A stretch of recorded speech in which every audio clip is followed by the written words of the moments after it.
Hello চাকরি প্রত্যাশী ভাই ও বোনেরা, আশা করি সবাই ভালো আছেন, সুস্থ আছেন। তো দেখতে পাচ্ছেন গণপ্রজাতন্ত্রী বাংলাদেশ সরকার ভূমি মন্ত্রণালয় নিয়োগ বিজ্ঞপ্তি প্রকাশ পেয়েছে। এখানে একটা পদে আবেদন করা যাবে। পদ সংখ্যা 238 জন। এখানে যেটা বেতন স্কেল দেবে 2200 থেকে 24,680। সকল যারা প্রার্থী আবেদন করতে পারবেন। বয়স হতে হবে 18 থেকে 32 বছর। তো আবেদনের শুরুর তারিখ এবং শেষ তারিখ, এখানে আবেদন শুরু হবে 24/12/2024 তারিখ সকাল 10টা হতে। আবেদন শেষ হবে 23/1/2025 তারিখ বিকাল 5টা পর্যন্ত। এখানে দেখে সবাই আবেদন করবেন। তো এই ছিল বিষয়। সবাই ভালো থাকবেন, সুস্থ থাকবেন।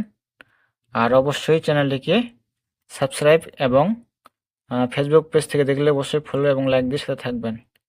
নতুন নতুন নিয়োগ বিজ্ঞপ্তি আসামতে আপলোড করা হয়। তো সবাই ভালো থাকবেন, সুস্থ থাকবেন। ধন্যবাদ সকলকে।